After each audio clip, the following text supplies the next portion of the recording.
नमस्कार, पक्ष विपक्ष देख रहे हैं आप। मैं हूं आपके साथ ऋषु त्यागी। मध्य प्रदेश में नतीजों के 8वें दिन सीएम पर सस्पेंस अब खत्म हो गया है।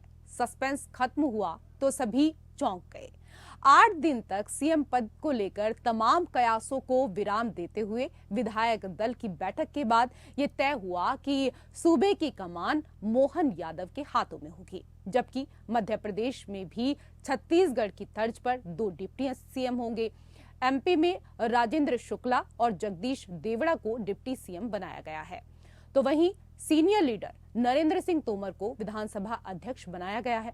मोहन यादव शिवराज सरकार में मंत्री रहे हैं और वो संघ के बेहद करीबी भी हैं। मोहन यादव के नाम का प्रस्ताव शिवराज सिंह चौहान ने रखा, जिस पर सभी विधायकों ने सहमति जता दी। खास बात यह है कि सीएम पद की रेस में मोहन यादव का नाम कहीं भी सामने नहीं आया था, लेकिन जब सीएम के नाम का ऐलान हुआ तो सभी चौंक गए। मोहन यादव के नाम का सीएम पद के लिए ऐलान होने के बाद शिवराज राजभवन गए और अपना इस्तीफा राज्यपाल को सौंप दिया। राज्यपाल ने शिवराज का इस्तीफा मंजूर कर लिया है। तो मध्य प्रदेश में अब मोहन को कमान, शिव को विश्राम।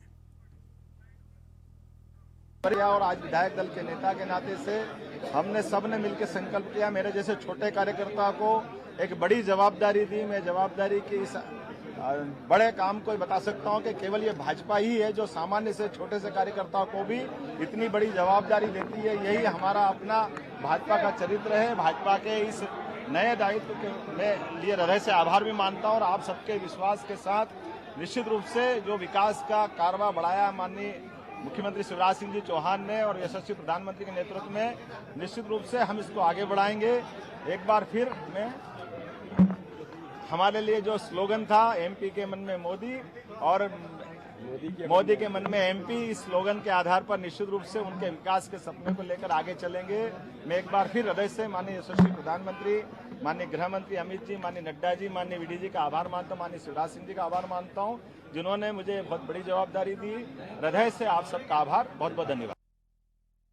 तो मोहन यादव को आप सुन रहे थे। उन्होंने कहा कि एमपी के मन में मोदी और मोदी के मन में एमपी, लेकिन हकीकत में मोदी के मन में क्या चल रहा होता है ये सिर्फ मोदी जान सकते हैं। मन की बात जरूर करते हैं, लेकिन उनके मन के भीतर क्या है ये आज सभी ने देख लिया, क्योंकि जिस तरीके से उम्मीद जताई जा रही थी कि शिवराज के हाथों में एक बार फिर सूबे की कमान होगी और लगभग यही हर कोई मानकर चल रहा था, लेकिन एक बार फिर चौंकाने वाली खबर सामने आई कि इस बार मध्य प्रदेश की कमान शिव की जगह मोहन के हाथों में होगी।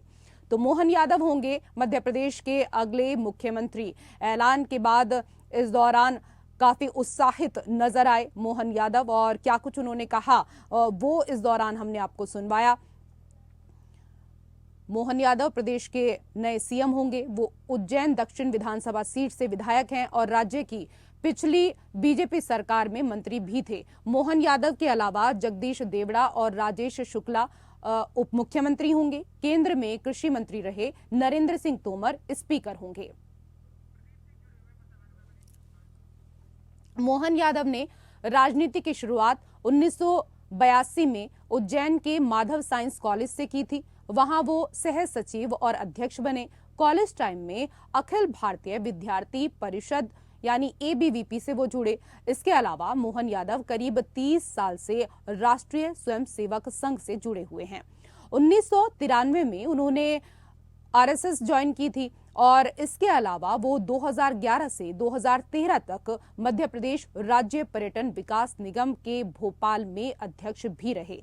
इस पद को कैबिनेट मंत्री का दर्जा होता है। 2013 में वो विधायक बने, 2018 में वो फिर जीते, 2020 में जब मध्य प्रदेश में बीजेपी सरकार बनी तो वो सरकार में मंत्री भी बने। उच्च शिक्षा विभाग इन्हें मिला। एक बार और अगर इस बार की बात की जाए तो इस बार के चुनावों में उज्जैन दक्षिण से जीतकर वो विधानसभा पहुंचे। और जैसा कि अभी मोहन यादव ने कहा कि मैंने इसकी कल्पना भी नहीं की थी, मैंने इसकी उम्मीद भी नहीं की थी कि बीजेपी एक छोटे से कार्यकर्ता को इतनी बड़ी जिम्मेदारी सौंप देगी, लेकिन जो जिम्मेदारी मुझे सौंपी गई है, जो दायित्व मुझे सौंपा गया है, उस दायित्व को मैं पूरी निष्ठा के साथ निभाऊंगा। मैं केंद्रीय नेतृत्व का, प्रदेश नेतृत्व का और कार्यकर्ताओं का आभार व्यक्त करता हूं। मैं पार्टी का छोटा सा कार्यकर्ता हूं और ये आप लोगों का भरोसा है कि मुझे इस पद तक पहुंचा दिया। मैं खुद को इस लायक नहीं समझता, लेकिन आप सभी का साथ और मार्गदर्शन रहा तो पूरा प्रयास करूंगा।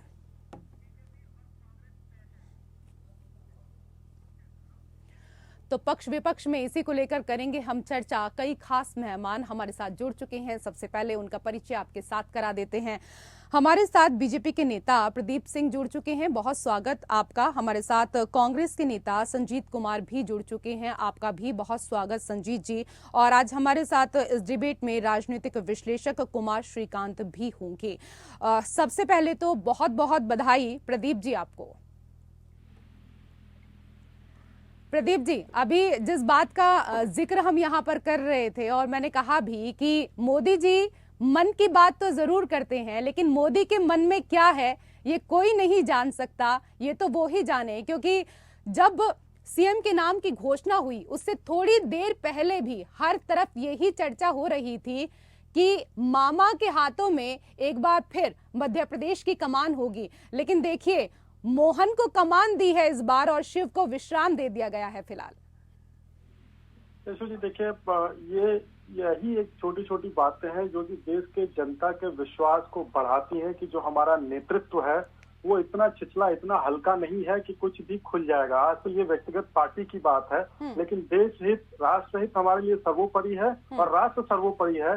तो उतने संवेदनशील मुद्दों को दबा के रखना या किसी छोटी प्रसिद्धि के लिए खोल देना कोई समझदारी की बात नहीं होती। तो राजनीति इसे ही कहते हैं जहाँ पे कि असंख्य जनता का लाभ हो, जहाँ पे कि भारत भूमि का की श्री में वृद्धि हो, जहाँ पे कि जम्मू द्वीप भारत भूमि है वो उसका हमेशा विकास हो और अनिष्ट से दूर रहे। ऐसे कृत्यों के लिए जो है ये छोटी छोटी तो बातें चलती रहती है भारतीय जनता पार्टी के कार्यकर्ताओं में। और परमादरणीय मोदी जी की तो बहुत सी ऐसी बातें हैं, हम क्या क्या गिनाएंगे, कार्यक्रम का समय समाप्त हो जाएगा लेकिन उनकी अच्छी बातें समाप्त ना होंगी। ठीक है संजीत जी, हमेशा कहा जाता है ओल्ड इज गोल्ड। माना जा रहा था कि एक बार शिव के हाथों में फिर से मध्य प्रदेश की कमान होगी, लेकिन बीजेपी पुरानों से ज्यादा नए लोगों पर भरोसा कर रही है, या ये कहा जाए कि एक नया प्रयोग कर रही है। संजीत जी, आवाज मिल रही है आपको? जी नमस्कार। नमस्कार जी नमस्ते। संजीत जी, बधाई नहीं देंगे प्रदीप जी को? निश्चित रूप से बधाई देंगे, लेकिन बधाई तो शायद ये लेने की स्थिति में नहीं है, क्योंकि आज जिस व्यक्ति ने, नरेंद्र मोदी जी ने जो एक शिवराज जी के जो व्यक्तित्व को बर्बाद करने और खत्म करने का जो योजना उन्होंने पूरे भारतवर्ष में किया था, शायद उन्होंने मध्य प्रदेश में पूरा कर दिया है। शिवराज सिंह जी जो 163 सीट लेकर जिसके चेहरे पर और जो तमाम योजनाओं को लेकर के आए थे, शायद आज जिम्मेदारी बनती थी भारतीय जनता पार्टी का शीर्ष नेतृत्व का कि वो शिवराज जी को वहाँ का मुख्यमंत्री बनाते।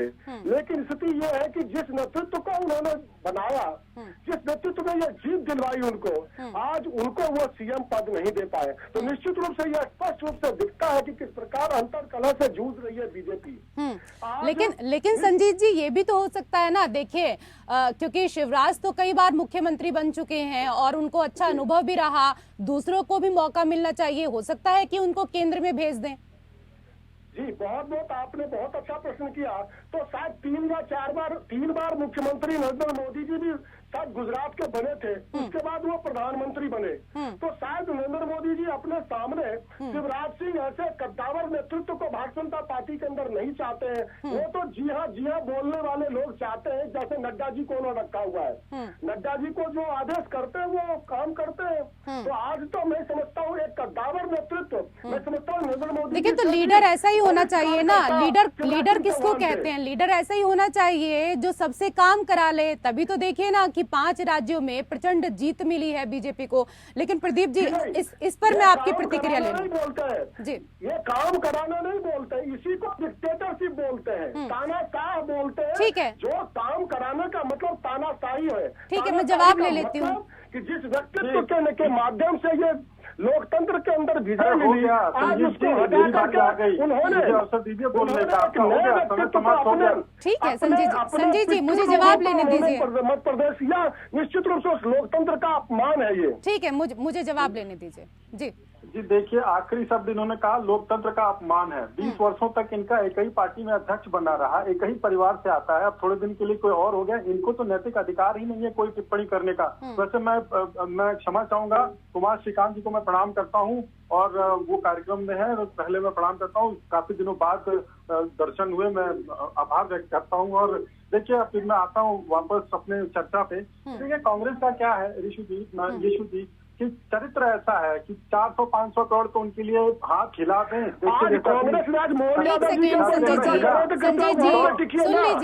संजय जी सुन लीजिए ना, आपने अपनी बातें पूरी कर ली हैं, कंप्लीट हो गई हैं, उनको बोलने का मौका दीजिए। और आज तो दिन है, बनता भी है। मैंने तो बधाई दिया, लेकिन अब ये क्या है, पहले बधाई दे दी और फिर नाराजगी जाहिर कर लो। ऋषु जी इनकी बधाई का मैं सम्मान करता हूँ और स्वीकार करता हूँ। ये भी हमारे देश के वासी हैं, हम कांग्रेसी विचारधारा के लोग नहीं है, सभी भारतवासी भाई हैं।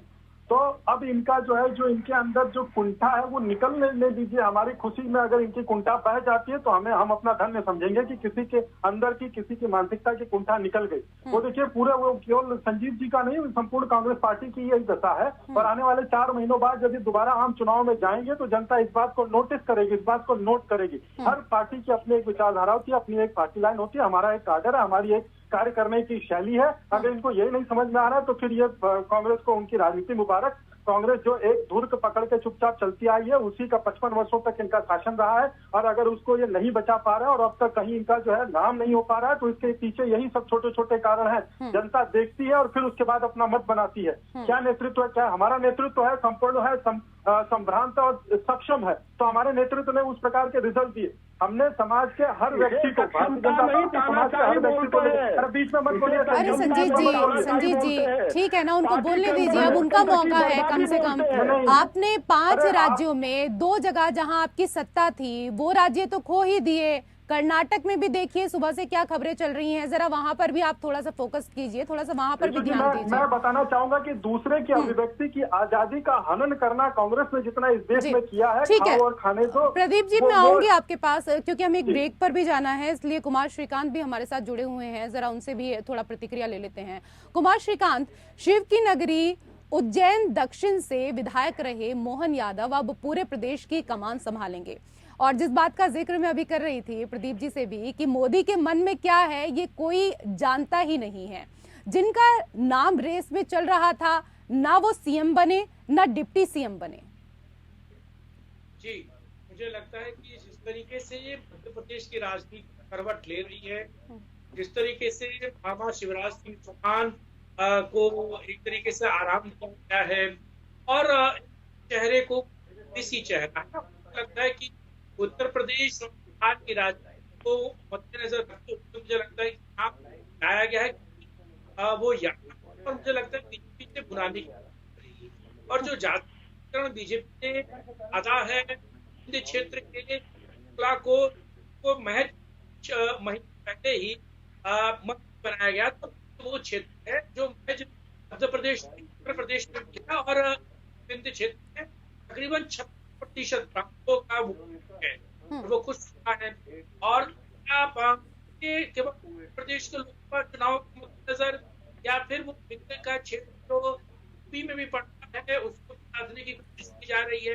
तो जातीय और ये वोट बैंक के लिए आप देखते जिस तरीके से जातिगत वितरण और गणना की बात जा रही है, मुझे लगता है वो साधने की कोशिश कर रही है और जातिगत जनगणना तरीके से गाँव में खुद साबित किया। आप अभी आसपास की चेहरे को अपनाते हैं सीएम के साथ एक गाँव और एक और रांची का व्यक्ति अपनाते हैं और मुझे लगता है कि जो जमीन के चेहरे हैं जिनकी राजनीति बहुत हो चुकी है उनको अलग तरीके से उपयोग करने की कोशिश बीजेपी कर रही है। हम्म। और नेता जो सेंटर में मंत्री रहे हैं, कैबिनेट मंत्री रहे हैं, केंद्र में रहे हैं, उनको भी क्या दी जाएगी, स्पीकर बन रहे हैं तो, और क्या।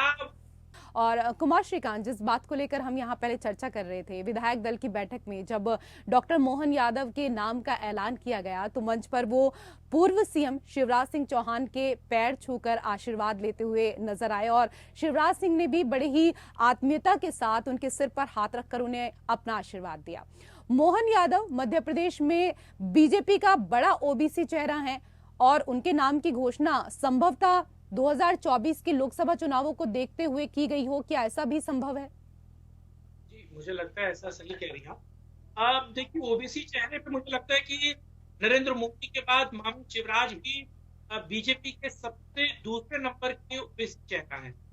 इसमें कोई दो राय नहीं कि शिवराज का जो पद है वो बहुत बड़ा है। और क्या बीजेपी अब को अलग तरीके से करना चाहती है? क्या बीजेपी उनको लड़वाएगी कमलनाथ, नकुलनाथ के सामने? क्या एक सीट जो मध्य प्रदेश में बीजेपी नहीं जीत पाई, क्या बीजेपी उसको जिताने के लिए शिवराज सिंह चौहान का इस्तेमाल करेगी? और शिवराज सिंह चौहान जिस तरीके से कह रहे हैं कि 2029 में भी बीजेपी को विजय करना है और बीजेपी को लाना है, तो क्या शिवराज सिंह चौहान की इस वक्त स्थिति क्या है और किस तरीके से बीजेपी से उन्हें इस्तेमाल करेगी? देखिए, मुझे लगता है 2024 के चुनावों के मतलब आप कह सकते हैं कि ये जो ओबीसी कार्ड है, जो जातिगत जनगणना का कार्ड है, उसे बीजेपी ध्वस्त करती हुई नजर आ रही है। मुझे लगता है कि पुराने चेहरों को छोड़कर नए चेहरों को एक तरीके से कमान देना चाहे राजस्थान में देखने को मिलेगा। क्या जिस तरीके से रानी नाराज है और रानी लगातार आकर दिल्ली जा भी चुकी हैं और आज खबर ये आ रही थी कि कुछ विधायकों को रानी ने अपने पास बुलाया भी है, तो क्या रानी को हटा पाने की या रानी को साइडलाइन करने की और 2 डिप्टी सीएम वाली ये जो तकनीक बीजेपी अपना रही है, क्या इसका इस्तेमाल वो राजस्थान में भी करेगी? ठीक है, राजस्थान को लेकर मैं चर्चा करूंगी आपसे, लेकिन संजीत कुमार, आप लोग ओबीसी प्रतिनिधित्व की बात करते रहे, बीजेपी ने तो पूरा प्रदेश सौंप दिया ओबीसी एमएलए को।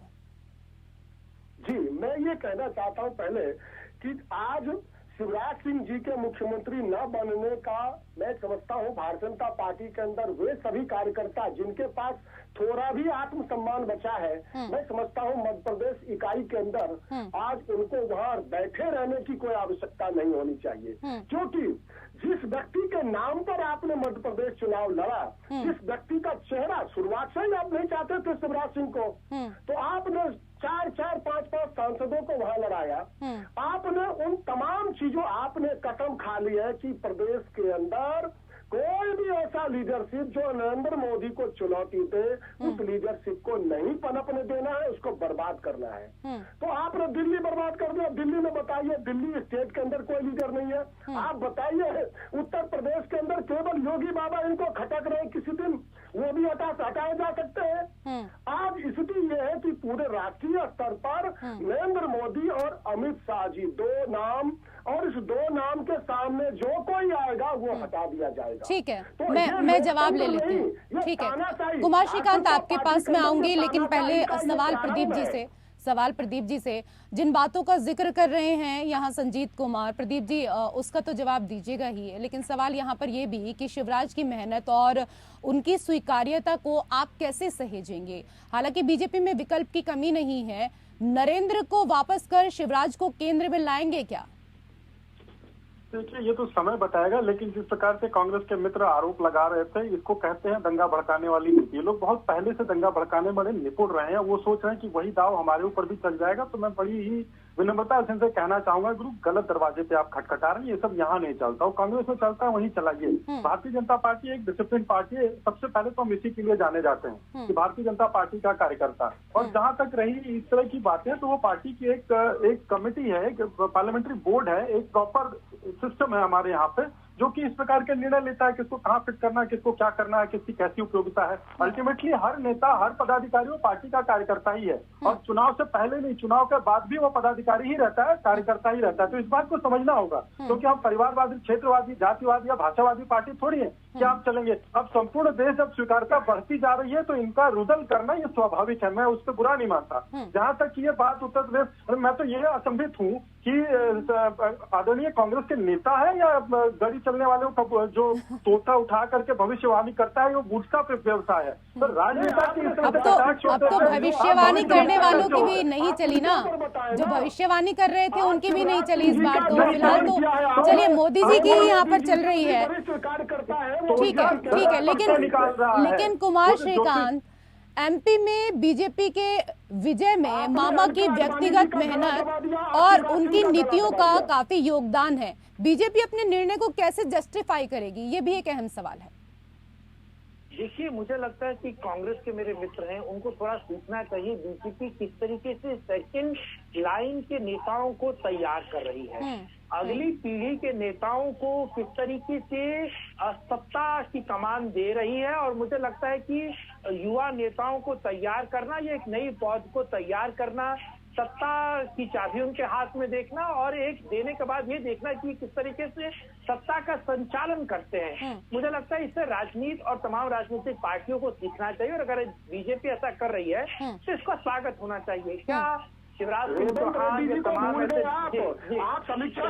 अरे संजीत जी, आप तो सुनते नहीं हैं, चिल्लाते बहुत हैं। धैर्य के साथ सुन भी लिया कीजिए ना, सुनने में कौन सी बुराई है। कुछ राहुल से ही सीख लीजिए, वो तो हमेशा मोहब्बत प्यार की बातें करते रहते हैं, आप भी सीखिए उनसे कुछ, आपके नेता हैं इतने वरिष्ठ। जी कुमार श्रीकांत। अरे ठीक है ना सर सुन लीजिए, इतनी देर से आप बोल रहे हैं ना, लेकिन जब आप बोलते हैं तो आप ये देखिए कि वो लोग आपको सुनते हैं, लेकिन जब ये लोग बोलते हैं आप तुरंत बोलना शुरू कर देते हैं। आपको मौका मिलता है ना अपनी बात रखने का, थोड़ा सा धैर्य रखिए आप भी। जी मुझे लगता है कि जो ठीक है, मुझे लगता है कि इससे समझना चाहिए कि सत्ता निरंतर किसी एक व्यक्ति को नहीं मिलती, और मुझे लगता है कि हम लोगों ने, मैंने और तमाम लोगों ने इस बात का अंदाजा भी नहीं लगाया था कि कौन बन सकता है।